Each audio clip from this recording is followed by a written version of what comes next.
Olá, colega. No vídeo de hoje a gente vai fazer memoriais de defesa. Qual seria o momento ideal para apresentar os memoriais de defesa? Seria após a instrução processual, depois da alegação final ou memoriais da acusação e antes da sentença. Então vai ser a última peça antes da sentença. Então nela a gente tem que alegar tudo que interessa à defesa do nosso cliente ou do nosso defendido aí na peça da OAB. Pelo Código de Processo Penal, as alegações finais são apresentadas de maneira oral. Contudo, o próprio CPP autoriza, em algumas hipóteses, que essas alegações finais sejam apresentadas por memoriais. Vai depender da complexidade da causa ou do número de acusados, ou ainda quando há uma diligência imprescindível. Tudo na forma do artigo 403, parágrafo 3º e 404 do Código de Processo Penal. A gente também usa os memoriais de defesa para outros ritos processuais. Haja vista que o artigo 304, parágrafo 2º do CPP disciplina que as regras do procedimento comum são aplicadas subsidiariamente aos procedimentos especiais. Então, em resumo, é isso, pessoal. Agora vamos diretamente à peça, porque tempo é nosso maior patrimônio. Primeiramente, então, pessoal, a gente vai fazer um endereçamento que vai ser diretamente para aquele juiz que vai proferir a sentença. Então, excelentíssimo senhor doutor juiz de direito da Vara Criminal da Comarca D, aí deixa um espacinho, autos número, aqui o nome do nosso cliente, fulano de tal, devidamente qualificado nos autos, por seu advogado que ao final assina, vem respeitosamente perante Vossa Excelência, com fundamento no artigo 403 do Código de Processo Penal, apresentar. Atenção aqui, dois pontos são importantes. Primeiramente, o fundamento. Se o juiz permitiu que aqueles memoriais fossem apresentados por escrito, devido à complexidade da causa ou número de acusados, a gente usa como fundamento o artigo 403, parágrafo 3º. Por outro lado, se a gente está apresentando aqueles memoriais porque tinha uma diligência para fazer e após aquela diligência tu vai apresentar os memoriais defensivos, aí o fundamento vai ser o artigo 404. Outro ponto que vale a pena prestar bastante atenção é o verbo que vai, nesse caso dos memoriais de defesa, é o verbo apresentar. Memoriais de defesa pelos fatos e fundamentos a seguir expostos. Como sempre, qual que vai ser a estrutura da nossa peça?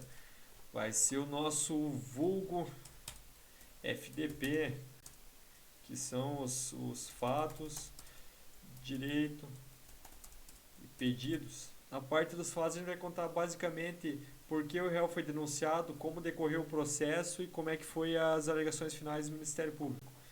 Por exemplo, o réu foi denunciado pelo crime tal. Segundo o Ministério Público, no dia tal, ele estava lá e aconteceu isso. Houve uma perícia no processo, o Ministério Público, por fim, pediu condenação. Os fatos seriam descritos mais ou menos dessa maneira, sempre tentando introduzir as nossas teses, tentando mostrar mais o lado defensivo de todo aquele processo. Passando para o próximo tópico do direito, a gente vai subdividir ele em três subtópicos, que são as questões preliminares, o mérito e as questões subsidiárias. E o que a gente vai alegar nas questões preliminares? Vai alegar tudo quanto é falha processual. A exemplo disso são as nulidades previstas no artigo 564. Vai sempre dar uma olhada lá no artigo 564, ver se não tem nenhuma nulidade nesse caso, e se tiver a gente pode levantar elas em sede de memoriais defensivos. Então aqui a título de exemplo, pessoal, eu citei três casos de nulidade: a incompetência do juízo, a nulidade do mandado de busca e apreensão porque não se deu na forma da lei, a nulidade da interceptação telefônica novamente porque não se deu na forma da lei. Já no mérito a gente vai alegar questões que envolvam os fatos em si, se houve ou não houve alguma causa de exclusão da ilicitude, se está extinta a punibilidade, por exemplo, se houve ou não houve crime, se teve legítima defesa, todas essas matérias que envolvam os fatos, princípio da significância e por aí vai, pessoal. Já nos pedidos subsidiários, A gente costuma dizer que os pedidos subsidiários são a UTI. Por que a gente usa os pedidos subsidiários? Caso os pedidos as preliminares não deem certo, caso o mérito também não colhe, a gente usa os pedidos subsidiários, que nada mais são do que um pedido um pouco mais fraco do que os outros. Fraco no sentido defensivo. A gente usaria, por exemplo, um pedido subsidiário para diminuir a pena, para desclassificar o crime e por aí vai. E agora a parte mais importante, que é a parte dos pedidos. O anteexposto requer. Então, reportando o que a gente fez aqui em cima, nossa primeira tese formal foi as questões preliminares. Foi a incompetência do juiz, a nulidade do mandado de busca e apreensão e a nulidade de interceptação telefônica. Tudo na forma artigo 564.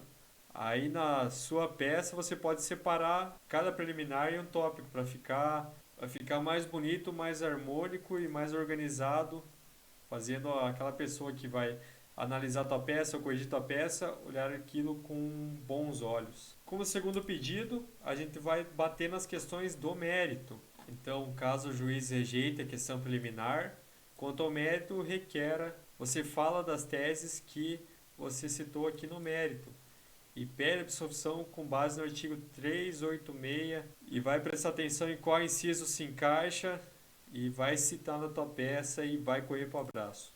Então essas são as causas que o juiz vai absolver o réu em sede de sentença. É importante que vocês leiam. Quem for fazer o exame da ordem, grife isso aqui porque isso aqui é importantíssimo. Agora foi questões preliminares, foi as questões de mérito e a gente vai para a nossa UTI. Então, se Vossa Excelência entender por bem não acolher o pedido de mérito, subsidiariamente pleiteia-se a nossa redução da pena, a nossa desclassificação. Então, pessoal, na prática a gente tem que cuidar também para não entrar com tese conflitante. Muitas vezes a gente vai ter que analisar o profissional, o advogado ou o estudante, vai ter que analisar se vale a pena ou não usar aquela tese subsidiária, haja vista que ela vai estar em contradição com as outras teses. Sabe que formalmente falando é plenamente possível usar as teses subsidiárias, ainda que estejam em contradição, mas na prática tem que analisar, ver se vale a pena, porque vai acabar mudando, quebrando as nossas teses anteriores, jogando todo o trabalho por água abaixo. Então, só para fins de complementação, é importante que aqui no mérito a gente sempre faça remissões às provas que foram produzidas no processo, seja uma prova pericial, seja uma testemunha. Nós vamos citar trechos do que as testemunhas falaram durante seus depoimentos. Então, o nosso famoso final aqui é termos em que pede deferimento, o local e a data, o advogado e a seccional que ele está inscrito. Mas muita atenção, pessoal.